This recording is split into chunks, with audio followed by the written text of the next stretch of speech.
আল্লামা মামুনুল হক সাহেব হাজার হাজার মানুষের সামনে টুপি পাঞ্জাবি পরে ড্যান্স দিচ্ছে এমন একটা ভিডিও এআই অর্থাৎ আর্টিফিশিয়াল ইন্টেলিজেন্সের মাধ্যমে বানিয়ে সেই ভিডিওটি সোশ্যাল মিডিয়ায় আপলোড করে দেওয়া হয়েছে এবং সেই ভিডিওটা দেখে হাজার হাজার মানুষ হাসতেছে, এন্টারটেইন হইতেছে।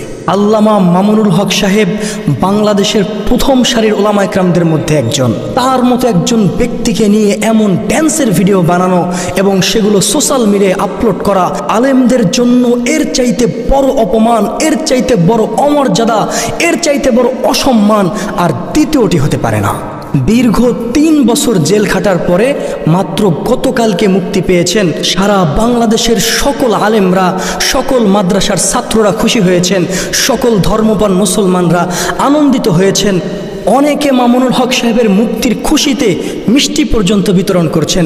এমতো অবস্থায় মামুনুল হক সাহেবকে অপমান করার জন্য এক প্রকার কুচক্রের দল এই সকল ভিডিও বানিয়ে ফেসবুকে, ইউটিউবে আপলোড করে দিচ্ছে। এই সকল ভিডিও কারা তৈরি করে আমরা জানি না, কিন্তু এদেরকে আইনের আওতায় আনা খুবই জরুরি। অন্যথায় মানুষের প্রাইভেসি বলতে কিছু থাকবে না, প্রত্যেকটা মানুষের প্রাইভেসি হুমকির মুখে গিয়ে পড়বে। শুধুমাত্র মামুনুল হক নয়, অনেক ওলামা ইকরামের ভিডিও দিয়ে এইরকম ভিডিও বানানো হয়েছে। ওলামা ইকরামদেরকে, পাগড়িকে, টুপিকে, পাঞ্জাবিকে অপমান করা হয়েছে। তাই সম্মানিত তাওহীদের জনতা, আপনারা এ সকল বিষয়ে হুঁশিয়ার থাকবেন। এরকম ভিডিও যদি কাউকে বানাতে দেখেন, প্রশাসনের আওতায় নিয়ে আসবেন।